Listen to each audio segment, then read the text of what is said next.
जय माता रानी दोस्तों, मैं सीमा आप सभी का स्वागत करती हूँ आपके अपने चैनल राधा कृष्ण ऑफिशियल में। उम्मीद करती हूँ आप लोग बहुत अच्छे होंगे। तो ये बताने के लिए कमेंट बॉक्स में जय माता दी जरूर लिखिएगा। तो चलिए दोस्तों, आज का जो वीडियो है वो बड़ा ही महत्वपूर्ण वीडियो है, तो आप लोग वीडियो पूरा जरूर देखिएगा, क्योंकि आज का जो वीडियो है वो शादी के सालगिरह से संबंधित वीडियो है। क्योंकि मेरी भी शादी का सालगिरह आने वाला है, तो इसलिए मैं सोची कि जो कार्य मैं करूंगी और जो कार्य शादी के सालगिरह के दिन जरूर करनी चाहिए अपने सुहाग में वृद्धि के लिए, वो मैं सोची कि अपने बहनों के साथ भी शेयर कर देती हूँ। अगर आप लोग जानते हैं तब तो बहुत अच्छी बात है, लेकिन नहीं जानते हैं तो आप लोगों के लिए वीडियो बहुत ही उपयोगी होगा कि शादी के सालगिरह के दिन हमें कौन से ऐसे 7 कार्य है जो जरूर करनी चाहिए और कौन सी ऐसी 4 चीजें हैं जो हमें उस दिन जरूर खरीद लेनी चाहिए,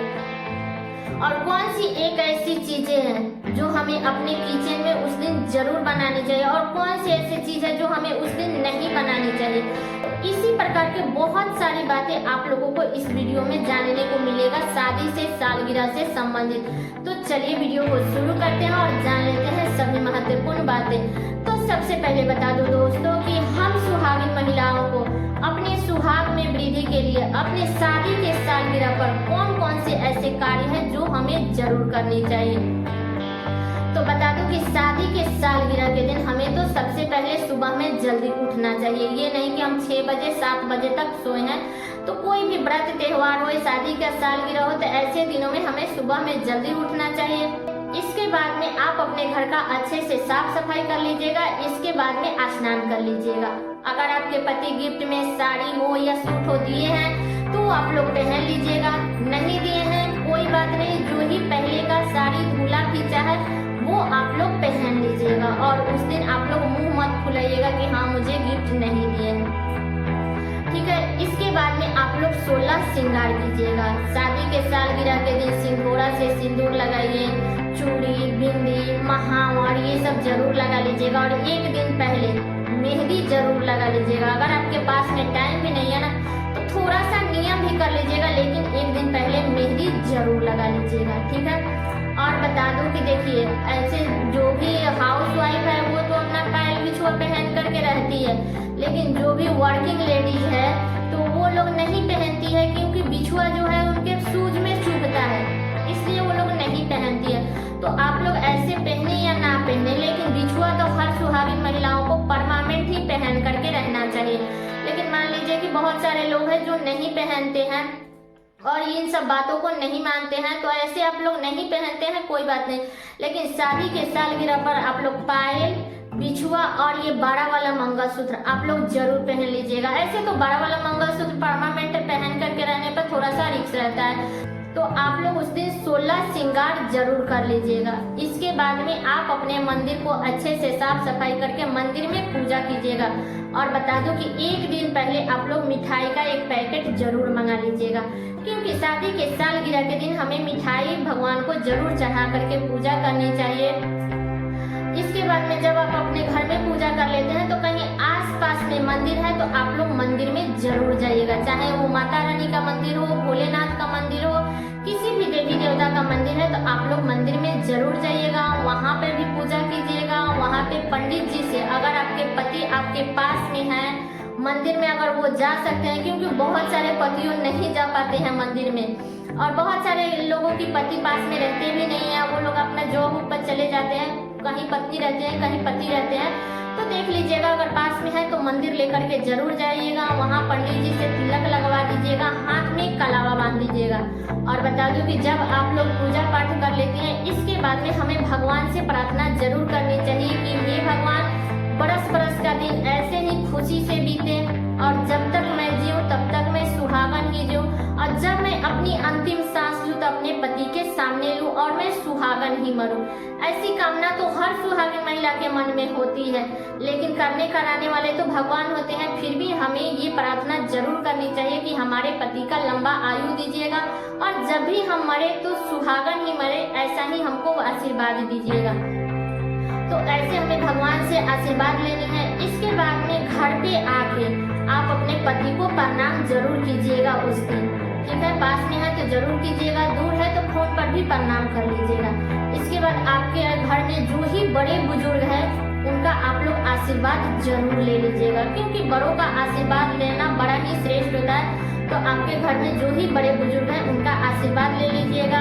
तो ये सब कार्य आप लोग मंदिर से आके कर लीजिएगा। अब चलिए जान लेते हैं कि हमें कौन कौन सी ऐसी 4 चीजें हैं जो हमें शादी के सालगिरह के दिन जरूर खरीदनी चाहिए। तो बता दूं कि खरीदने के लिए तो लोग बहुत कुछ खरीदते हैं, लेकिन मान लीजिए कि आपका सामर्थ्य नहीं है तो आप लोग एक पैकेट चूड़ी, क्योंकि चूड़ी उस दिन खरीदना बड़ा ही शुभ होता है, तो कांच का चूड़ी खरीदिएगा या लाह का।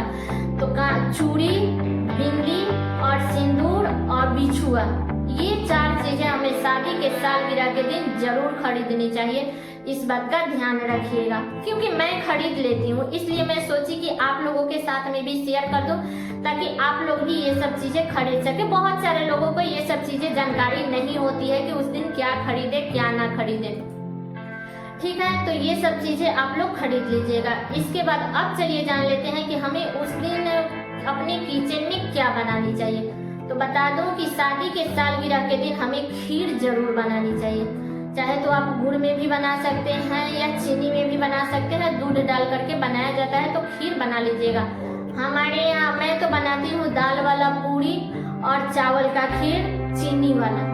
तो हम लोग तो यही बनाते हैं शादी के सालगिरह के दिन। बाकी आप लोग जरूर देख लीजिएगा आपके यहाँ क्या बनता है, लेकिन खीर बनाना बड़ा ही शुभ होता है, तो खीर तो बना ही लीजिएगा। ठीक है, और बता दूं कि बहुत सारे लोग हैं जो बच्चे के बर्थडे में, शादी के सालगिरह पर चिकन, मटन, मछली ये सब बनाते हैं। तो देखिए ये सब कार्य हमें नहीं करनी चाहिए, क्योंकि देखिए कोई भी हम शुभ कार्य करते हैं ना, तो उस पे हमें किसी की दुआ लेनी है, बद्दुआ नहीं लेनी है। ये नहीं कि हम अपने टेस्ट के लिए यहाँ पे मुर्गी कटवा दिए, वहाँ पे बकरा कटवा दिए, यहाँ पे मछली कटवा दिए, तो ये सब सही नहीं होता है, क्योंकि वो लोग चीखेंगे, चिल्लाएंगे, तो वो सब पाप हमारे ऊपर आएगा, क्योंकि वो हमारी वजह से वो काटे जा रहे हैं। इसलिए कभी भी हमें शादी के सालगिरह पे चिकन, मटन, मछली ये सब नहीं खाना चाहिए, और ना ही बच्चे के बर्थडे में भी खाना चाहिए। तो इस बात का ध्यान रखिएगा कि ये सब गलती आप लोग मत कीजिएगा। उस दिन अच्छा अच्छा खाना बनाइए, खीर, पूरी,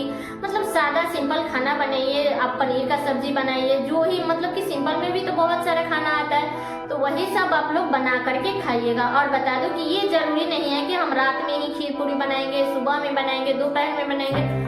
जब आप चाहें तब आप लोग खीर और पूरी उस दिन जरूर बना लीजिएगा। पूरी बनाए या ना बनाए, लेकिन खीर तो सभी को बनाना चाहिए। जिनका भी शादी का सालगिरह है उनको तो खीर जरूर बनाना चाहिए, और पूरे फैमिली में जितने भी लोग हैं उनका मुख भी मीठा जरूर करानी चाहिए। ठीक है, हमारे यहाँ तो वही दाल वाला पूरी और खीर बनता है।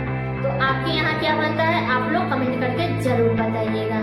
अब चलिए जान लेते हैं कि अगर शादी के सालगिरह के दिन अगर मान पड़ जाता है तो हमें शादी का सालगिरह कैसे मनानी चाहिए। तो बता दूं कि अगर शादी के सालगिरह के दिन अगर मान पड़ जाता है तो आप लोग कोई भी चीज नया मत निकालिएगा। कोरा, धूला, खींचा, पहना वो सब वस्त्र आप लोग पहनिएगा, क्योंकि मान के दिन नया कपड़ा या नई चीजों नहीं पहने जाते हैं, नई चीजें नहीं पहने जाते हैं। इस बात का ध्यान रखिएगा, क्योंकि बहुत सारे लोगों को मान तो सह लेता है, लेकिन बहुत सारे लोगों को मान नहीं सहता है।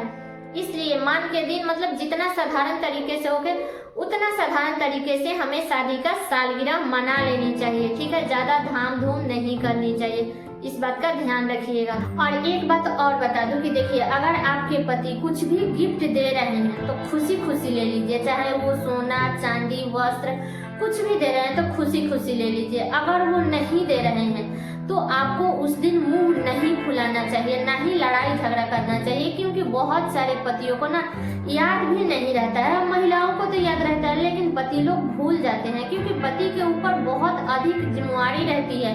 हम महिलाओं के ऊपर क्या है, बस घर में खाना बनाना है, 2 रोटी बनाना है, अपना आराम से मौज मस्ती करना है, लेकिन पतियों के ऊपर 2 रोटी कहाँ से लाना है कमा करके, ये जिम्मेवारी उनके ऊपर भी रहती है। तो बहुत सारे लोग हैं जो भूल जाते हैं। तो अगर आपके पति भूल गए हैं तो आप याद दिलवा दीजिए, नहीं अगर भूले हैं तब तो सबसे अच्छी बात है। अगर कुछ गिफ्ट ला के दे रहे हैं तो भी खुश रहे, नहीं दे रहे हैं तो भी खुश रहे, क्योंकि शादी का सालगिरह हमें खुशी खुशी मनानी चाहिए। और बता दूं कि देखिए टीवी सीरियल की तरह हमें नहीं चलना है, क्योंकि बहुत सारे लोग होते हैं ना कि बहुत सी पत्नियां खोजती है क्या कि मेरे पति पहले बोले या उसके बाद में मैं बोलूं। तो देखिए ये सब टीवी सीरियल में होता है, रियल लाइफ में ऐसा नहीं होता है। रियल लाइफ में पतियों के ऊपर बहुत अधिक जिम्मेदारी रहती है, इसलिए कोई दिक्कत नहीं है, आप बोले या पति बोले कोई दिक्कत नहीं है। तो कोई भी पहले विश कर सकते हैं, कोई भी कर सकता है, पति पत्नी को करे या पत्नी पति को करे, तो कोई भी कर सकता है। आप लोग उस दिन किसी भी प्रकार का मन में ईर्ष्या द्वेष ये सब मत रखिएगा अपने पति के प्रति, ठीक है। तो इस बात का ध्यान रखिएगा, आप लोग खुशी खुशी शादी का सालगिरह मनाइएगा, ठीक है। तो सारी बातें क्लियर हो गई शादी के सालगिरह से संबंधित। तो उम्मीद करती हूँ कि आप लोगों के लिए वीडियो बहुत ही उपयोगी होगा। तो ये वीडियो मेरा यहीं तक का था, कैसा लगा ये वीडियो आप लोग कमेंट करके जरूर बताइएगा। वीडियो को शेयर कर दीजिएगा ताकि हर किसी को ये जानकारी प्राप्त हो सके कि हमें शादी के सालगिरह क्या करनी, हमें शादी के सालगिरह के दिन क्या करनी चाहिए, क्या नहीं करनी चाहिए, क्या खानी चाहिए, क्या नहीं खानी चाहिए। तो सभी महत्वपूर्ण बातें उनको भी जानने को मिल जाए। तो चलिए दोस्तों, मिलती हूँ अगले वीडियो में किसी नए वीडियो के साथ में, तब तक